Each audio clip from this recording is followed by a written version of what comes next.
change. So instead of a building tumbling down, you encourage it to be reconstituted, reconditioned, rebuilt. If you'd have let it go, it would fall to pieces and that beautiful vernacular barn would be gone. So you've got to work out what's the difference in, do I neglect it or do I change it? So I want to change this environment to make sure it keeps the value that it's got. Wrekin Hill Fort.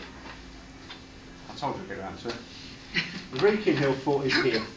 Snapback on the top of the Wrekin. Fantastic spot for defence. Not much good for growing a lot on. Both the tribal capital of Shropshire, or whatever it's called at the time, George. Do we know? Cornovia. So the tribal capital up there, about 2,000 years ago. Rochester Roman city. Where is it? It's over there, isn't it? Yeah, it's over there. The Romans arrived, tromped in there, mucked about in the local politics. Probably a few stragglers hung about here. Anyway, we're left with this huge set of multi-valley, lots of little valleys, earthworks on the top. It's sitting on top, as we mentioned geology earlier, extremely hard rock. It's not going to get any lower, but the embankments, the earth bankments that are through up by hand, laboriously with reindeer antlers or whatever it was, are slowly wearing away because of us. Because we like to go up the hill, we like to tramp up there. It has two gates. What's that one, please, Alan? The lower one, Hell Gate. Hell Gate and Heaven Gate. Yeah. And it has one at the other end. Southwest. Southwest Gate. These are the main entrances. When you walk into it, you've got banks either side that are higher than your head. I imagine they're quite imposing when they were first done and faced with stone and big spikes of wood, whatever. They're slowly wearing down. Unfortunately, it's very, very popular. So people are going around the sides and up it, and they're slowly wearing it away. At the top, I've been up to the trig point recently. The trig point, the concrete, is about that much off the ground. So you've got the constant tramp of feet, people really enjoying the hill, and they're wearing it away. So Mike Harris is the estate manager of the Uppington estate, and they own all of the hill up to about there. So they own the hill fort. As Ian said, it's a scheduled, I always call it scheduled, but then again I say skeleton, so that's not a problem really. It's a scheduled ancient monument. So it has a certain level of protection. As you rightly say, English Heritage are responsible for all our scheduled ancient monuments, and they're also responsible for ones that aren't, because they're supposed to make sure that anything that's rare and unusual or representative of its type is looked after and cared for too. It might not be scheduled, but they have to be aware of them. English Heritage, they've got a West Midlands inspector, a very nice guy called Bill. Mike from the Uppington estate said, I'm very worried about this erosion, Pete. I said, okay, what do we do about it? Let's talk to English Heritage. They came out, and with George, we had a visit to the top, and we could see what the damage was like. On the edges, particularly this lower one, this lower gate, there was a cut about so deep into the earthworks. We could see where the rocks have been gathered and they're starting to be exposed. Because it's quite an obvious trackway, it draws you to it. It's what they call a desire line. It's a technical bit of jargon. Hello, Robert. How you doing?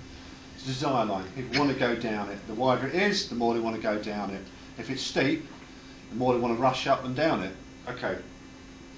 So we do have a problem here because it's been loved to death. You know, if I find my bit of paper, this is a relevant one. So the Uppington estate told us about it and were concerned. What we could do, you can write what you call a Section 17 management plan. So you can write a plan. It's called a Section 17. I don't know why, it's very obscure. This plan will attract money, which is called Section 24. So if you write your plan, then English Heritage will help fund the actions that you want to take. So if you want to stop the earthwork wearing away, you can do those sort of things.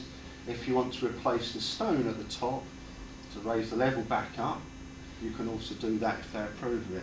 Now, because it's got layers of protection, like this cake, we've got to tell every layer in the cake what we're doing. So English Heritage will have to be notified what we're going to do. English Heritage will also be involved, and the OOB office will also be involved. So again, to answer, there are threats to the area, but you know, when there's good things going on, there's a level of consultation and checking to make sure that whatever happens up there is going to be okay.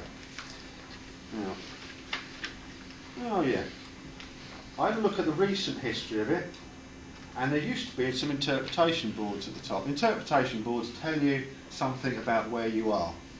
They can be a beautiful illustration, or they can be a bit of text, or they can be a sculpture, or a story, or a tape. Now, the last bit of interpretation that was here, and the bit that was down at the bottom of the Forested Glen, were both vandalised and chucked in the hedge. Yeah? Problem. So, I've got some money, and I was chatting to Tom Bolger at Halfway House about this problem, and Tom was offered to host any interpretation panels or boards. So that was it 80,000 people that visit the hill? Yeah? Per year? Might actually know what's going on. So Tom said he will look after the sign if we put it opposite his house. Another great thing. We've got money to pay for it. The Uppington estate, they've got a sawmill and they will make the sign. Ian's offered to help with the management plan because he's an archaeologist, and we've got a few other people. Sheila Lewis from the Madeley Living History Project is going to give us some advice, and I believe Alan and George would probably like to chip in as well, being local historians. It's nothing major, Alan, don't worry. Good. The last thing that we've done, it's all happened quite quickly. I don't know whether most of you remember, but the top of the hill used to just be covered with bilberries. Yeah? Bilberries and heather. And most of the top of the hill is covered with what now? Bracken. Bracken. Lots of it. Part of my task from the Wildlife Trust point of view was to make some proposals about how we reduce the amount of bracken that's on top of the hill. It's an invasive species. It's a natural species, but it's invasive. What we prefer is what's on the top. In small part, particularly near the trig point, is the heather and bilberry cover. What we've got is a constant encroachment over the last 10 years of bracken. Now, there's a number of ways we could do that. We could spray it. Chemicals, don't like chemicals. We could mechanically cut it. It's an archaeological site. If we put any machinery on it, and I found the other day, most people know about this already, but these rings in the ground, there's actual hut circles, and you can find them, they're really obvious. If we run machinery over them, we will damage them. Now this feeds in, we've offered volunteer support to the estate team to actually cut them by hand. Seems laborious, but it is a rather special site, and we need to pay attention to the fact if we charge in there, we will cause problems. So that's what we're proposed to do.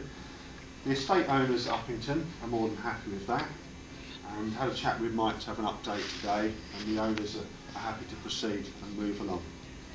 So the Wrekin Hill Fort hasn't had a management plan ever, and I think we're relatively close in the next 12 months to having one established. So that was an update on the Hill Fort. Is that all right? When the transmitter was extended a few years ago, Crown Castle, I believe, funded some protection measures in the form of mats and what have you, right, to protect the banking at the entrance to the top there. Yeah. I don't know if they were being put on it still or not, or it was just gesture part of their planning application. It may have been part of their mediation for the planning as a payoff, not to be cynical, but as a way to do that. Yeah. I understood the matting wasn't that successful. It was removed, was it? No, I think people removed it. Oh, as did with the ruts going up there. One time we filled with blue stones. People to help themselves with those. Yeah, apparently the concrete and wire netting that's down wasn't supposed to be there either. Right. Yeah. At the next, I was going to say, with George's permission later, at the next Friends gathering, we'd like to talk about access on a more general level and look at things like the footpath on the Wrekin. It's just enormously wide, isn't it? Yeah. So that's the Hill Fort. Has anybody got any specific Hill Fort comments to make? That's where we're at. These lights that are on the Wrekin, is that causing much trouble with people going up there? I'm not aware actually, Naomi. I mean, they're extremely powerful. They are. And they redirect them. Apparently one time they were bouncing off the disc into Wellington. Is that right? Like a laser beam. Yeah. Yeah. As I was driving, I live near Oswald Street, as I was driving over, I could see the security lights, and I thought, well, let's deal with a few other things first, and then maybe we can get that one switched off. Well, some villagers seem to like it and others don't. Yeah. Well, there's a little red light on the top's okay, Oh, don't the you red think? light's all right. Yeah. Yeah. For this big, Yeah. yeah. Okay. That's the hill fort. What else?